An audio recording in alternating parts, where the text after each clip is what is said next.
Kembali kita bersyukur kepada Allah atas segala karunia-Nya. Salawat dan salam untuk Nabi kita Muhammad sallallahu alaihi wasallam. Bapak Ibu yang saya muliakan, malam ini kita akan bahas surat Al-Qasas, surat yang ke-28 ayat 76 sampai 83. Ayat 76 sampai 83, di mana ayat ini menceritakan tentang Qarun, ya, Qarun seorang yang kaya raya yang karena kesombongannya kemudian dibenamkan oleh Allah, dia pembantu dan seluruh kekayaannya ke dalam perut bumi yang sampai sekarang tidak diketahui di mana harta Qarun itu, dan semua orang masih mencarinya sampai hari ini, ya, harta Qarun namanya, Pak. Ya, karena begitulah ceritanya dalam surah Al-Qasas ini, ayat 76 sampai 83. Nah, sebelum kita bahas surat ini, ya, Al-Qasas 76 sampai 83 ini, saya sedikit ceritakan tentang sinopsis Qarun ini, ya, seperti apa cerita Qarun. Qarun ini, Bapak Ibu, adalah sepupu Nabi Musa. Makanya nanti disebutkan inna Qarun min qaumi Musa. Di awal cerita disebutkan begitu nanti oleh Allah. Jadi Qarun ini sepupu Nabi Musa. Dia anak Yasar. Yasar ini saudara Imran. Imran ini ayah Nabi Musa. Jadi Nabi Musa itu punya saudara namanya Harun. Musa dan Harun ini anak Imran. Imran punya saudara namanya Yasar. Yasar ini punya anak namanya Qarun. Kira begitu. Imran dan Yasar itu anak Quhas. Quhas ini anak Levi. Levi ini anak Nabi Yakub. Nabi Yakub anak Nabi Ishak. Nabi Ishak anak Nabi Ibrahim. Kira-kira begitu, Bapak Ibu. Nanti semuanya ketemu di Nabi Ibrahim. Jadi Qarun itu keturunan Nabi Ibrahim juga, Pak. Dari Nabi Ishak. Jadi Qarun ini, Bapak dan Ibu, ceritanya awalnya hidup miskin. Hidupnya miskin dan sering mencuri. Sering kedapatan mencuri, Pak. Ya, saking miskinnya si Qarun ini. Sampai suatu hari dia meminta kepada Musa. Karena Musa ini kan langsung saja kalau bicara dengan Allah, Pak Ibu.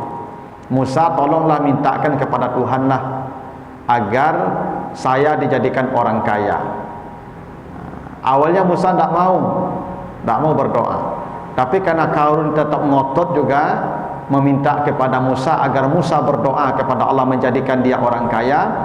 Akhirnya Musa berdoa, dan betul doa Musa dijawab dan dia berubah jadi orang yang sangat kaya. Dan bahkan nanti diceritakan kekayaannya, gudang-gudang emasnya, tempat penyimpanan emasnya, bukan emasnya, gudang tempat emasnya disimpan itu, latanu bil usbah ulul quwwah. Anak kuncinya, kata Allah, baru bisa diangkat 40 orang laki-laki yang kuat. Coba bayangkan kayanya, Bapak Ibu, ya. Anak kunci gudang emasnya, Pak, bukan emasnya.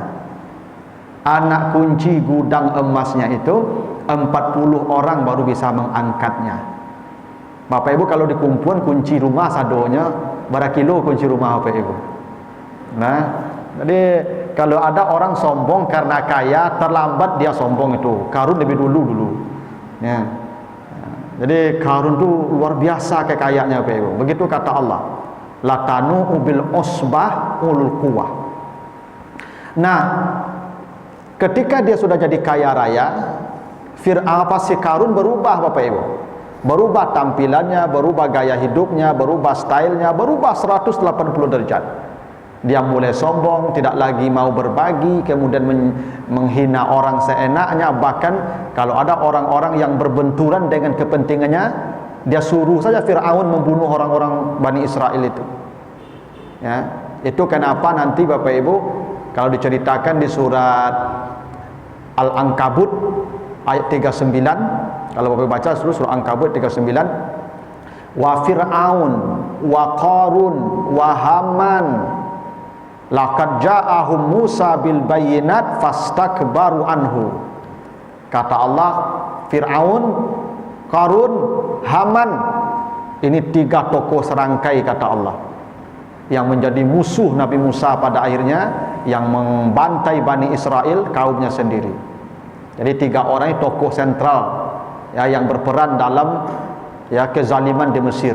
Qarun, pengusaha; Fir'aun, penguasa; Haman, politisi. Haman ini politisi penjilat ini. Dia cerdas tapi penjilat. Ya, Haman namanya. Qarun pengusaha.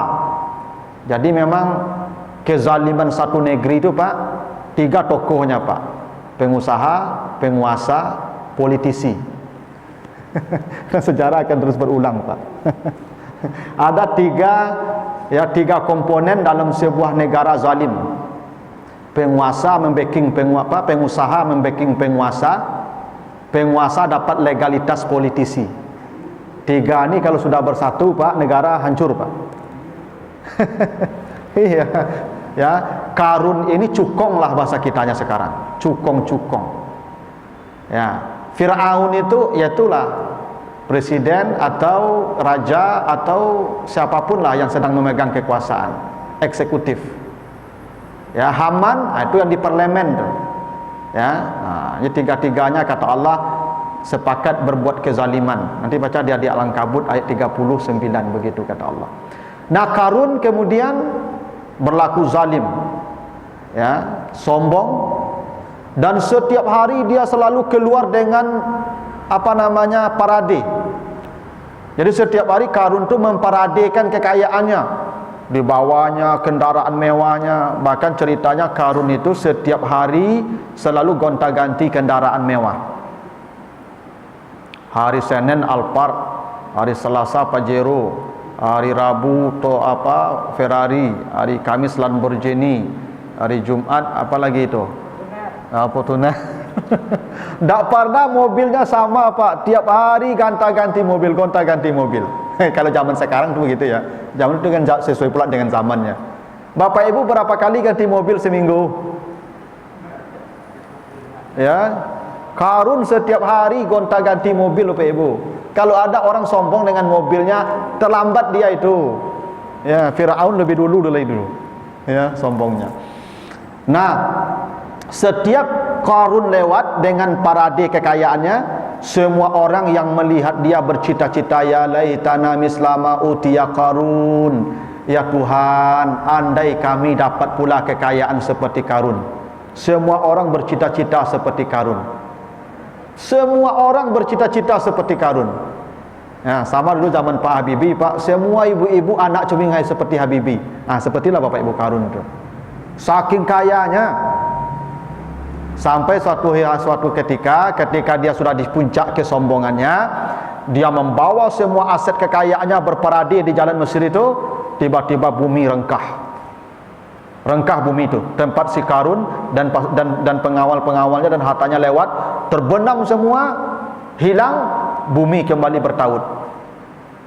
Orang-orang yang tadinya melihat, ya, bercita-cita seperti Qarun, baru berkata, untung tak jadi Qarun awak.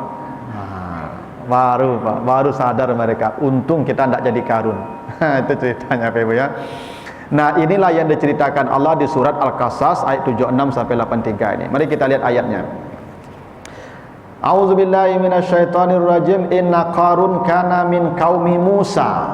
Sesungguhnya Qarun adalah dari kalangan Bani Israel, kaumnya Musa. Itu nanti saya ceritakan. Jadi Qarun itu bukan orang Mesir.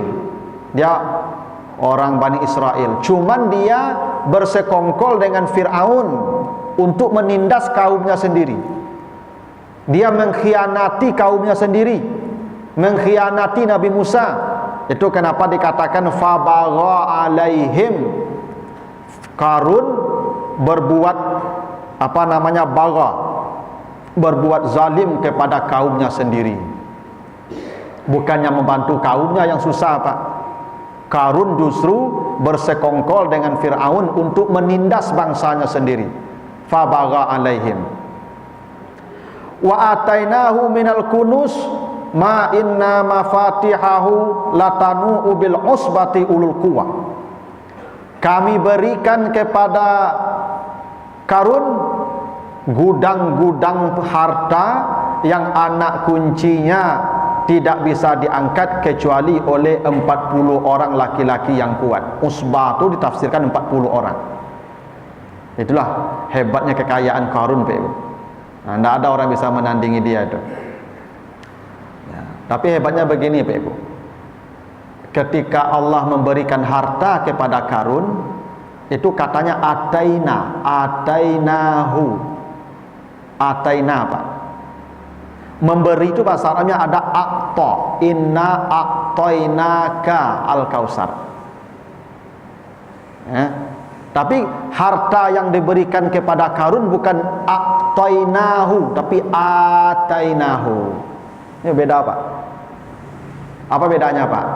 Kalau aqta itu pemberian free, pemberian tanpa hisab. Makanya Al-Kausar untuk Nabi Muhammad, apapun yang diberikan ke Nabi Muhammad tidak dihisab. Aqta itu tidak dihisab, tidak dihisab, Pak.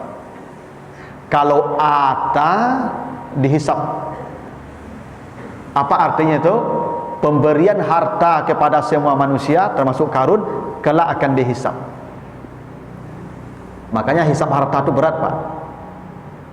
Harta akan ditanya Allah dua, cara memperoleh, cara menggunakan, dua. Min aina iktasaba wa ila aina anfaqa. Dua, Pak, yang ditanya nanti itu. Itu makanya kata Nabi, orang miskin lebih dulu masuk surga dari orang kaya 500 tahun. Yadkhulu fuqara'ul muslimin qablal aghniya binisfi yawm wa huwa 500 am. Orang miskin lebih dulu masuk surga dari orang kaya 500 tahun. Kenapa? Orang kaya hisabnya lebih lama, pertanyaannya lebih panjang. Walaupun surganya bisa jadi lebih mewah, tapi hisab lebih lama. Ya, karena akan ditanya per rupiah, akan ditanya oleh Allah. Makanya Bapak Ibu yang menyimpan banyak, agian lah, bagi lah, simpan dulu. Betul, tapi tanya sih besok. Ya, Pak. Ya. Eko umur 65 kok jangan banyak-banyak menyimpan barang di rumah ni, Bapak Ibu. Bagi lah. Ya, tak. Akan dihisab, berat hisabnya, Pak. Makanya ataina, bukan aqtaina, itu akan dihisab. Tapi ada harta yang aqtaina, fa amma man aqta wattaqa wa saddaqa bil husna. Adapun orang-orang yang memberikan hartanya di jalan Allah, aqta di situ, Pak, bukan ata. Kenapa? Semua harta yang disedekahkan selamat dari hisab. Itu makanya aqta di situ, Pak. Ya. Nah, ini Qarun disebut ata. Kami berikan kepadanya harta yang anak kunci gudangnya baru bisa diangkat oleh usbah, sekelompok orang, 40 orang yang kuat. Ulu kuah, bukan orang gaik-gaik, Pak, orang berotot-otot sampai puluh orang. Berapa banyaknya kunci itu, Pak. Iz qala lahu qaumuhu, ketika itu kaumnya berkata kepadanya, la tafrah innallaha la yuhibbul farihin. Jangan kau terlalu gembira dengan kekayaanmu, karena Allah tidak suka kepada orang yang bergembira. Jadi Bapak Ibu, ternyata kaum Nabi Musa sudah mengingatkan dia, jangan terlalu senang dengan hartamu. Karena memang orang sering, Bapak Ibu, kalau dapat kekayaan, harta, dia senang, bangga, dan itu manusiawi. Tapi jangan kamu bangga dengan hartamu. Karena memang begini, Bapak Ibu, memang faktor yang paling dominan membuat orang sombong ini memang harta. Itu maka orang kayu beda jalannya dengan orang miskin, Pak. Nah, orang kayu kalau berjalan, Pak, ya, tinggi bahunya. Nah, ya. Orang kayu kalau berjalan bang beda cara jalannya, Pak Ibu. Mengecek pun orang kayu tinggi suaranya, nak, Pak. Ciri orang kayu, Pak, kalau mengecek tinggi suaranya, Pak. Maka pemimpin di kampung apa, Pak? Ada dua orang yang tidak bisa dibantah di dunia ini. Ya, satu orang kaya, dua orang gila. Itu tidak bisa dibantah, Pak. Ya. Orang kayu jadi dibantah-bantah, Pak. Ya, kalau duduk di lapau orang kayu antuk salah, nyobain mereka tu, Pak. Biasa dibantah, yang mengecek dan nyobain mereka lah. Ya. Atau orang gilo dibantahnya kau, nyelalai kau, pengen nyampuk mereka. Jadi orang kaya itu memang faktor sombong dari kekayaan, Pak. Saya tidak melihat ada orang miskin sombong. Kalau ada orang miskin sombong, dia tetap untung namun itu. Biasanya yang sombong itu yang kaya, Pak. Ya nak? Tuh memang begitu kata kaumnya, jangan kau terlalu gembira. Karena kegembiraan dengan kekayaan itu pangkal kesombongan itu. Ya. Dan Allah tidak suka. Allah tidak suka al-farihin. Dan inilah kenapa Allah katakan innallaha la yuhibbu kulla mukhtalin fakhur. Sama-sama tidak disukai Allah. Orang yang gembira dengan kekayaannya, orang yang sombong itu satu paket. Sama-sama orang yang dibenci oleh Allah. Lalu kaumnya kasih nasihat kepada Qarun, wabtaghi fima atakallahu daral akhirah wala tansa nasibaka minad dunya wa ahsin kama ahsanallahu ilaika. Apa kata kaumnya? Wahai Qarun, carilah akhirat dengan kekayaanmu ini. Carilah akhirat. Karena Qarun itu setelah kaya raya itu kikirnya minta ampun. Ya. Carilah akhirat dengan apa yang Allah berikan kepadamu, tapi jangan kau lupakan bagianmu di dunia. Jadi ayat ini Bapak Ibu dalam konteks Qarun ini. Ada orang salah memahami ayat ini Bapak Ibu. Carilah akhirat, jangan lupakan dunia. Ayat ini mengajarkan keseimbangan dunia akhirat. Oh, tidak begitu pahamnya tu Pak. Mana pula bisa dunia dan akhirat ini seimbang, Pak? Di dunia kita cuma 60 tahun. Di akhirat itu unlimited, tidak ada masa di sana. Itu seimbang kita mencarinya. Mana pula begitu? Yang ada perintah Allah, cari akhirat, jangan lupakan dunia. Apa maknanya itu akhirat dicari? Dunia sudah ada bagian kita, tinggal kita jemput saja bagian kita. Tidak usah sibuk-sibuk dengan dunia ini, tinggal ambil bagian kita saja, sudah dibagi Allah. Makanya Allah tidak mengatakan cari akhirat, cari dunia. Tidak ada begitu kata Allah. Cari akhirat, jangan lupakan bagianmu di dunia. Dunia ini sudah Allah bagikan untuk kita. Akhirat kita yang cari, kita yang tentukan levelnya. Bahagia di sana, kita yang desain di sini. Tapi kalau dunia, tidak perlu dirancang. Dunia ini Allah sudah merancangkan untuk kita. Ada orang berdalih dengan hadis Nabi begini, wa i'mal li dunyaka ka'annaka ta'ishu abada wa amal li akhiratika ka'annaka tamutu ghada. Beramallah untuk duniamu seolah-olah hidup selamanya, beramallah untuk akhiratmu seolah-olah mati besok pagi. Itu seimbang kan? Seimbang tu katanya. Beramal untuk dunia seolah hidup selamanya, cari dunia sebanyak-banyaknya. Beramal untuk akhirat seakan mati besok pagi, segera beramal. Itu bukti kita harus seimbang dunia akhirat. Tidak begitu memahami hadis tu Pak Ibu. Bekerjalah kamu untuk duniamu seolah-olah hidup selamanya. Artinya pekerjaan dunia, urusan dunia kalau tidak selesai hari ini, tinggalkan besok, kerjakan, hidup masih lama. Itu maksudnya. Bapak Ibu tidak selesai urusan dunia sekarang, tinggalkan saja, besok kerjakan, hidup masih lama. Tapi kalau urusan akhirat tidak selesai hari ini, jangan tunggu besok, sekarang selesaikan, karena besok sudah mati. Ya. Jadi tidak begitu memahami hadis itu Pak Ibu. Ya. Bekerjalah untuk duniamu seolah hidup selama itu, cari dunia sebanyak-banyak. Tidak begitu maksudnya itu. Kalau tidak selesai duniamu hari ini, tinggalkan dulu, besok masih panjang hidupmu, besok kerjakan. Kalau akhirat jangan kerjakan besok, besok sudah mati, sekarang kerjakan. Maka saya tidak habis pikir kenapa orang memahami dunia akhirat itu seimbang. Seimbang bagaimana? Bapak Ibu ke Jakarta seharinya, ke luar negeri sebulan itu sama banyak buat baju. Tidak, itu kurang akal namanya itu. Itu makanya kata Allah, iza nudiya lis-salami yaumil jum'ah fas'au ila zikrillah wa zarul bai'. Bila datang panggilan azan, semua bisnis urusan dunia off, tutup. Kenapa? Nanti dunia kerjakan, akhirat jangan nanti, sekarang, nanti mati. Jadi ayat ini Bapak Ibu jangan diambil sepotong dalam konteks Qarun ayat ini. Kaumnya memberi nasihat kepada Qarun, carilah akhirat dengan dunia yang kau peroleh ini. bantu anak yatim sekolahkan orang miskin, bantu janda-janda, ya, bangun sekolah, bangun masjid. Itu yang paling pertama selamat di padang mahsyar nanti itu Pak. Orang kaya yang diuji oleh rezeki di dunia, tapi akhirat nomor satu dengan kekayaan itu. Ya.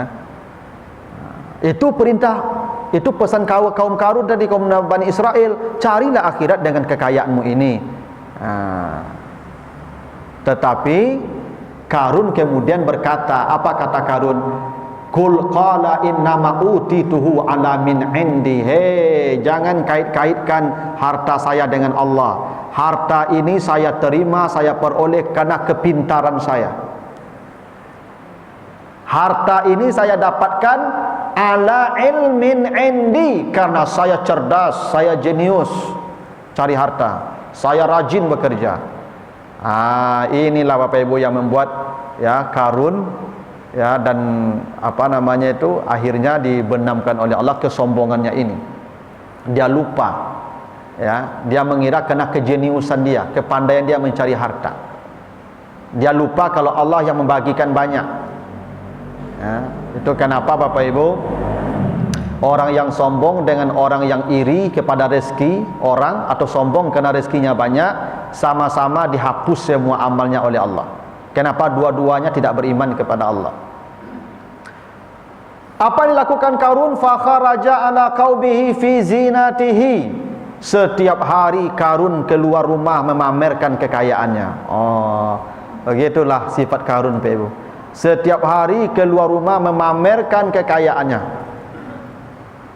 Memang zina itu perhiasan. Jadi yang diberikan ke Qarun itu zina. Dan Allah mengatakan di surat apa? Di surat Al-Kahfi, kata Allah, al-banun al-malu wal-banun zinatul hayatid dunia. Harta dan anak-anak adalah perhiasan. Qarun dikasih perhiasan zina. Apa sifat perhiasan Bapak Ibu? Lupa dia itu zina. Perhiasan itu sifatnya satu. Memang sifat perhiasan itu dibanggakan, maka Qarun keluar rumah membanggakan.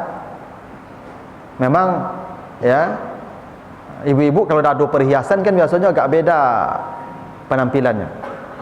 Ya. Ibu kalau pakai cincin ameh itu biasanya agak acok-acok menggarui Pak.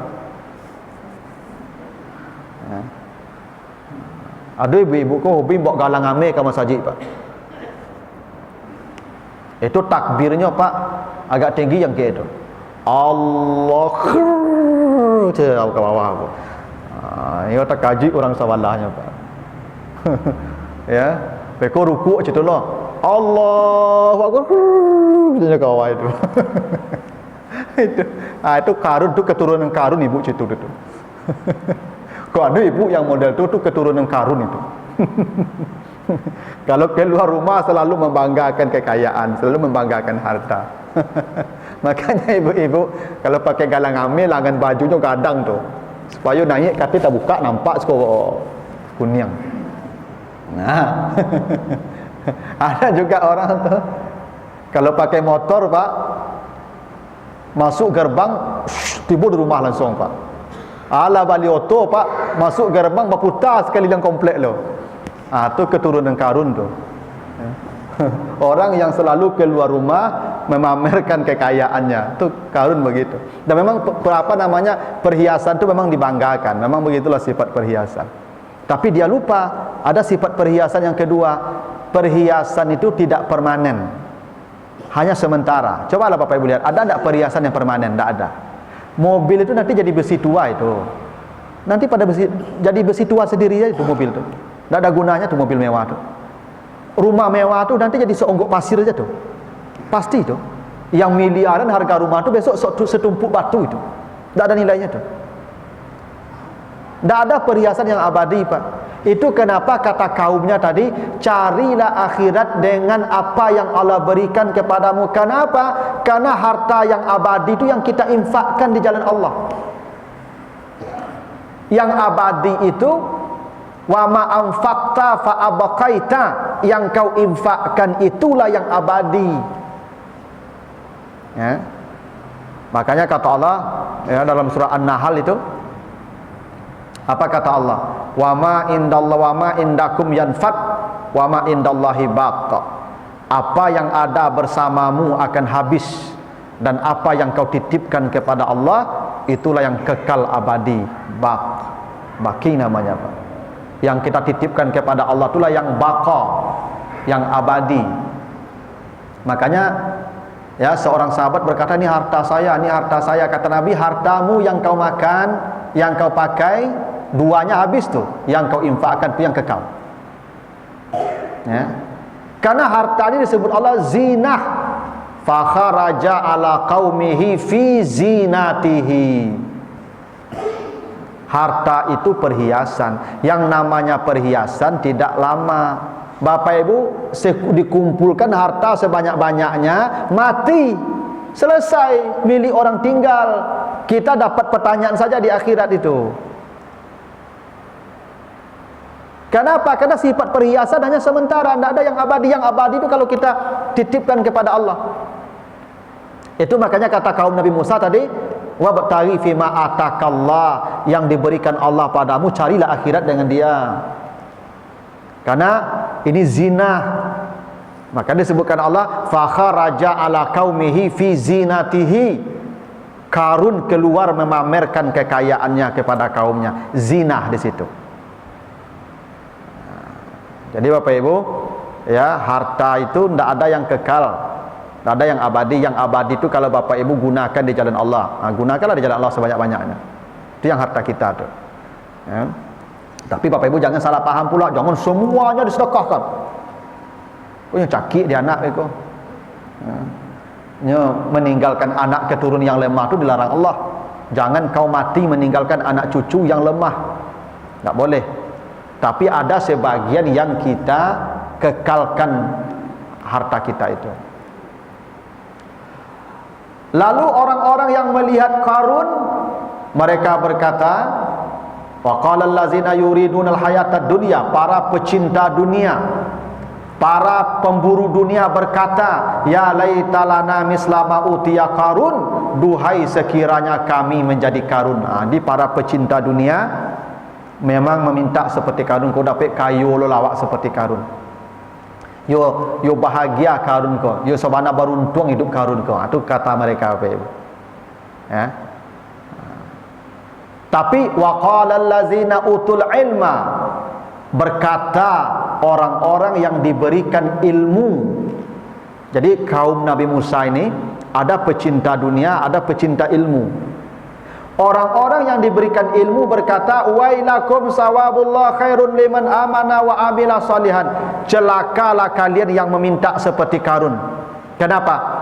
Amal saleh yang kalian kerjakan lebih baik daripada apa yang diberikan Allah kepada Qarun. Ini orang yang lupa, Bapak Ibu. Mereka melihat orang yang beruntung itu kalau hidupnya kaya, fasilitas hidupnya mewah, itulah manusia yang paling beruntung. Apa kata kaum Nabi Musa yang diberikan ilmu? Amal saleh yang kalian lakukan jauh lebih besar nilainya daripada kekayaan Qarun.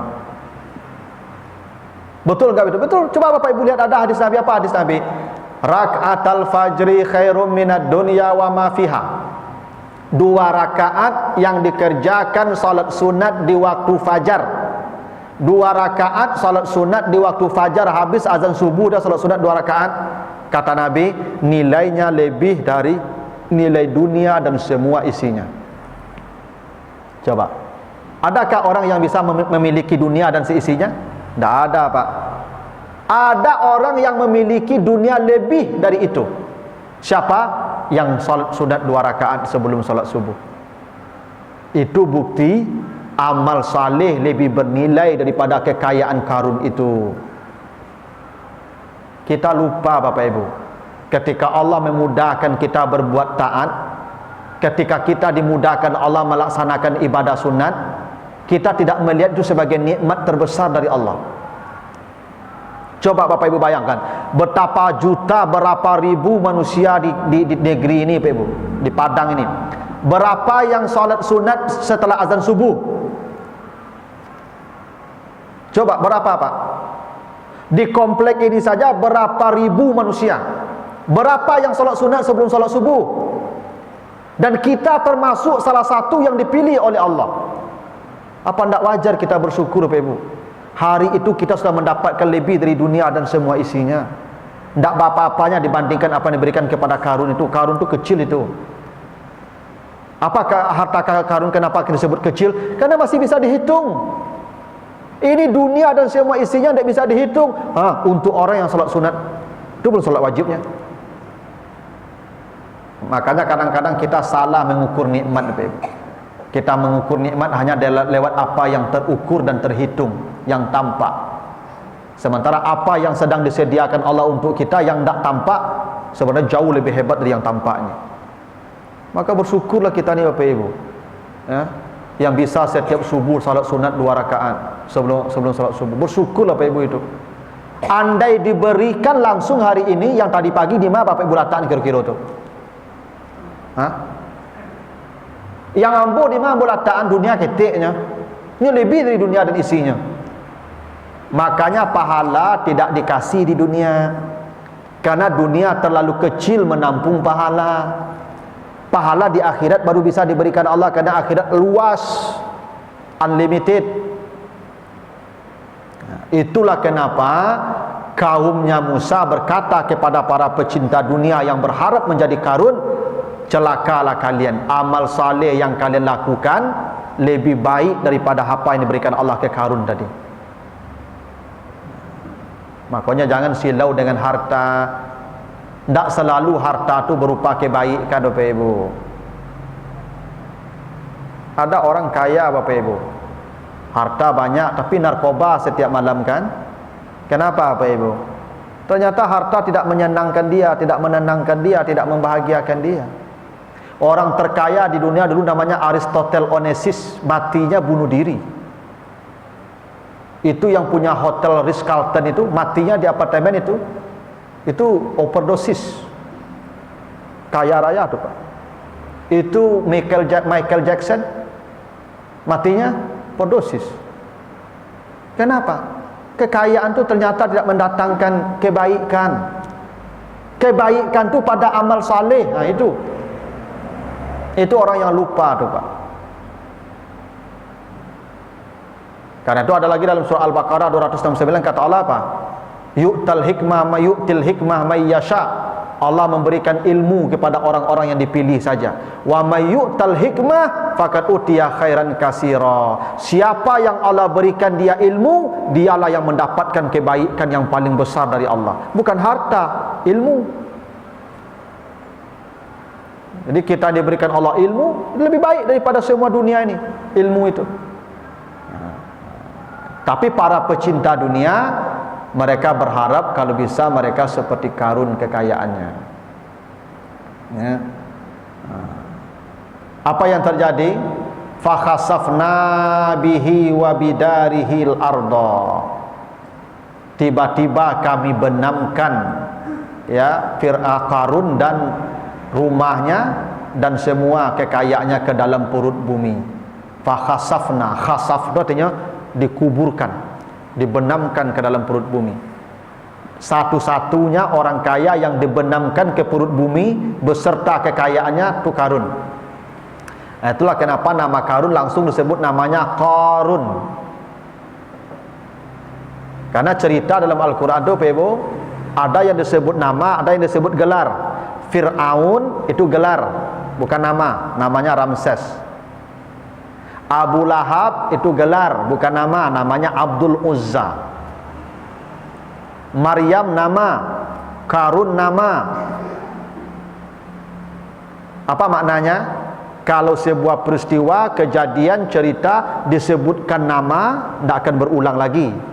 Tapi kalau disebutkan gelar, akan berulang terus. Fir'aun akan lahir terus sampai hari kiamat. Raja-raja zalim akan terus hadir di muka bumi sampai hari kiamat. Tapi bentuknya beda, namanya beda, perilaku sama. Abu Lahab, orang-orang yang memusuhi dakwah, yang membenci ulama akan terus hadir sampai hari kiamat. Yang membubarkan pengajian akan tetap ada sampai hari kiamat. Tapi kalau Karun, tidak. orang sombong, orang kaya yang dibenamkan ke perut bumi hanya satu-satunya Qarun. Yang melahirkan tanpa suami satu-satunya Maryam saja, tidak ada yang lain.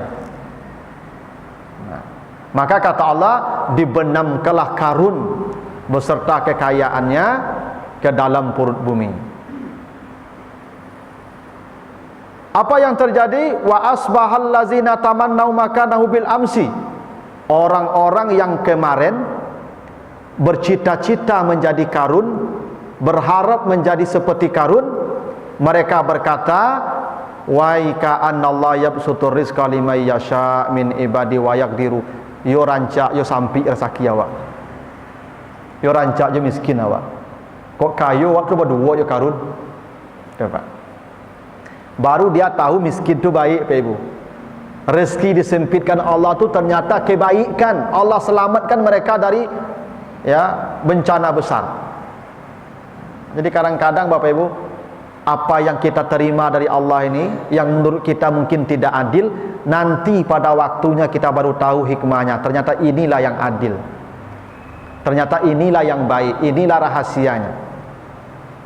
Kan bisa saja Bapak Ibu kita yang dipilih jadi Qarun kan? Qarun dipilih jadi Qarun Bapak Ibu. Ya.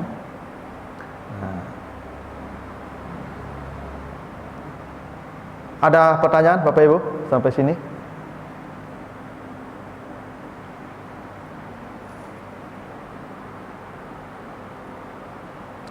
Ada? Bapak Ibu ya? Kalau tidak, kita lanjutkan. Jadi tilkad darul akhirah naj'aluha lil ladzina la yuridu uluwan fil ardi wala fasadan wal aqibatu lil muttaqin. Ini. Itulah akhirat yang kami jadikan hanya untuk orang-orang yang tidak ingin kemegahan di muka bumi. Jadi akhirat itu kata Allah bukan tempatnya orang uluwan. Uluwan itu orang yang merasa tinggi, ali. Kata Allah, akhirat tidak dijadikan untuk orang yang merasa tinggi di muka bumi. Itu namanya sombong, Pak. Itu kenapa Nabi mengatakan la yadkhulul jannah man kana fi qalbihi misqala dzarratin min kibr. Allah haramkan surganya bagi orang yang ada perasaan merasa diri lebih baik, lebih mulia, lebih tinggi, sombong walaupun sebesar zarah. Diharamkan masuk surga. Dan memang yang membuat orang merasa dirinya di atas itu kekayaan nomor satu. Orang kalau sudah kaya Bapak Ibu biasanya uluan, merasa diri lebih tinggi. Maka memerintah orang selama-lamanya. Itu maka kalau lah kayu namanya bos. Apa? Kalau lah kayu dia bawa bos lah Pak. Ciri-ciri bos suka memerintah. Itu ciri-ciri bos. Ya Pak. Kalau ada orang suka memerintah namanya uluan. Akhirat bukan orang itu. Akhirat surga bukan untuk orang seperti itu. Ya. Jadi memang harta itu faktor yang dominan menjadikan orang merasa dirinya lebih tinggi. Tapi ada faktor lain Bapak Ibu. Orang sombong itu bukannya dengan harta. Ada sombong dengan wajah. Maka orang rancak jalannya beda aja Pak. Ya, jurang tak rancak. Ya. Kalau orang rancak jalannya lambe. Kalau orang tak rancak kancang jalannya. Ya Pak. Oh, kalau orang rancak kau ingin dicari orang, maka lambeknya berjalan. Kenapa? Kalau orang tak rancaknya malah dicari orang capek jalan. Ya kan? Celah cari orang rancak-rancak tu kan.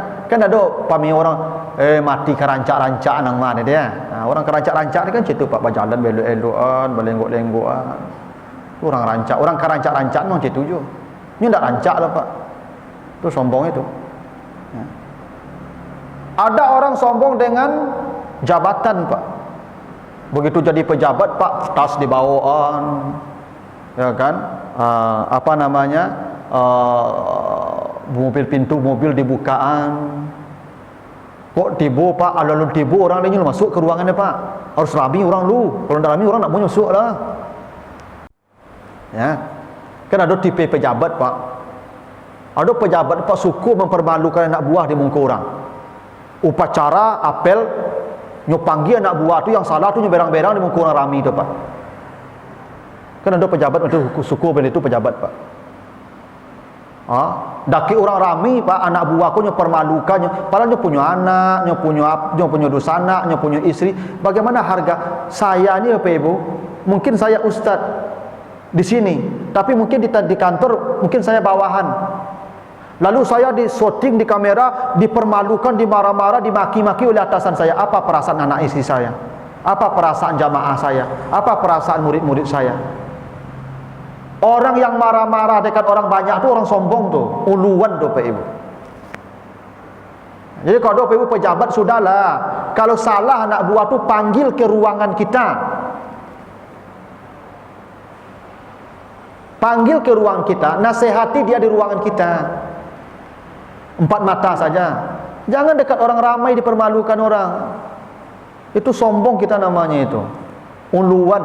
Allah haramkan surga untuk orang seperti itu. Saya ngajar kalau mahasiswa saya salah Bapak Ibu, saya nasihati dia di depan kawan-kawannya, itu saya menghina dia namanya itu.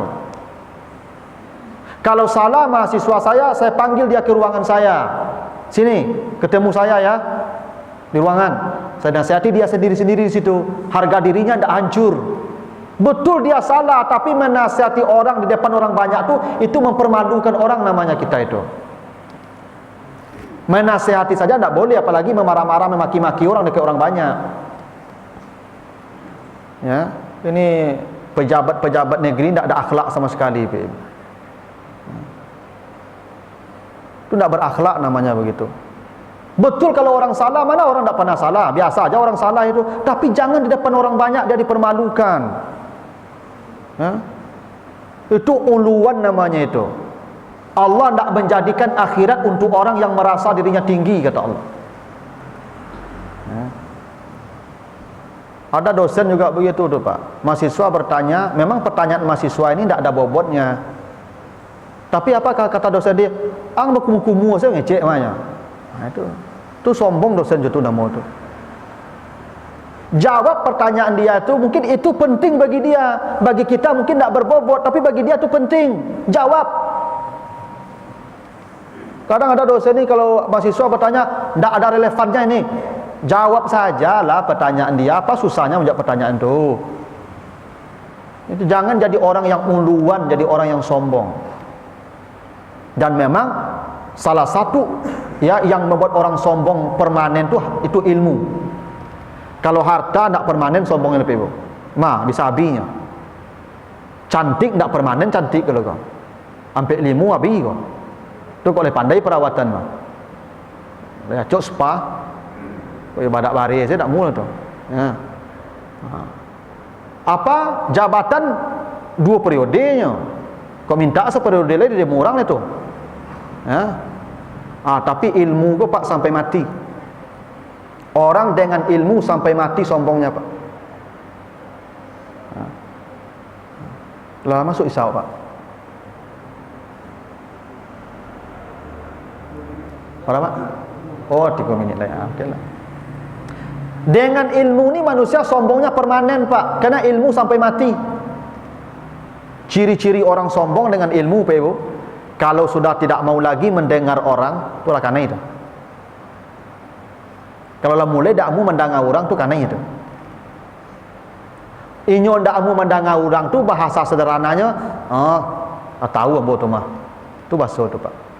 Tu makanya mohon maaf Pak, kalau Pak Ibu survei lah di Padang ni, berapa orang profesor yang mau mendengar ceramah? Coba survei lah, tak percaya Pak Ibu. Hitung profesor di Padang kok Pak, berapa orang yang rutin mendengar ceramah atau pengajian? Sudah tu pindah lo ke doktor Pak, berapa banyak doktor yang mau mendengar pengajian? Apalagi kalau yang bagi ceramah aku baru SAG. Ya Pak, ilmu itu luar biasa Pak. Setan tahu betul cara menghancurkan orang berilmu, sombong. Pokoknya Ustaz Maksus kok luar biasa tawaduk beliau Pak. Ya, siapa pun ceramah lalu duduk dengar kan. Tu jarang-jarang orang begitu Pak. Yang ambo sampaikan tahu beliau tu tak ada guna tu. Ya. Ya. Yang menyampat naik ke lawi siapanya tu. Ada. Cuma beliau duduk mendengarnya Pak. Iya. Jadi memang itu yang membuat kita sombong tu begitu. Makanya Allah tidak menjadikan sorga bagi orang yang uluan, yang merasa dirinya tinggi. Tidak Allah ciptakan sorga untuk mereka. Itu makanya kalau kita menghinakan diri, Allah angkat derajat kita. Kalau kita meninggikan diri, Allah hinakan kita. Gitu. Ya. Wal akibatu lil muttaqin. Maka kata Allah, beruntunglah orang yang ending hidupnya takwa. Jangan seperti Karun. Karena yang Allah hitung di ujung Pak. Jadi apa jangan khawatir, Ustaz, ambo ketika muda Ustaz tak tahu jom masjid, semayang tak tahu, puasa indak, banyak dosa ambo Ustaz. Kinilah pensiun ambo rajin ke masjid Ustaz. Yang dihitung Allah yang di ujung. Wal akibatu lil muttaqin. Yang Allah hitung ending takwanya, bukan awal takwanya tapi ending takwanya. Maka beruntunglah Bapak Ibu yang di usia pensiun ini rajin ke masjid, yang dihitung Allah yang kini. Ada orang ketika muda rajin ke masjid lah gaek ke meja domino, yang dihitung terakhir tu. Yang dihitung Allah tu yang terakhir Pak. Karun yang dihitung terakhirnya. Awalnya Karun tu baik dia baiklah dia tu, tapi yang dihitung yang di akhirnya. Makanya kata Allah, wal akibatu lil muttaqin. Beruntunglah orang yang akhir kehidupannya ditutup dengan ketakwaan. Itu kenapa kata Nabi, siapa yang berkata la ilaha illallah, mati dia terakhir itu masuk surga langsung. Dosanya habis, otomatis habis semua. Kenapa? Yang dihitung kalimat terakhir. Gitu Pak. Maka jaga-jagalah Bapak Ibu yang sudah pensiun ni. Jago-jago salah ke masjid sampai mati. Yang Allah hitung yang terakhir ni Pak. Ada orang ustaz dari KT ustaz sampai gaib jadi ustaz gadang, lah di ujung makok kasasik. Ya Pak. Berlindunglah kita dari itu Pak Ibu. Yang kita minta al akibatu lil muttaqin itu, penutupnya ketakwaan. Itulah ya cerita Karun ya, yang harus jadi pelajaran bagi kita ya, jangan sampai kita dicelakakan oleh nikmat yang Allah berikan kepada kita. Begitu Bapak Ibu, mudah-mudahan ada manfaatnya, lebih kurang mohon maaf. Subhanakallahumma wa bihamdika asyhadu an la ilaha illa anta astaghfiruka wa atubu ilaika. Assalamualaikum warahmatullahi wabarakatuh.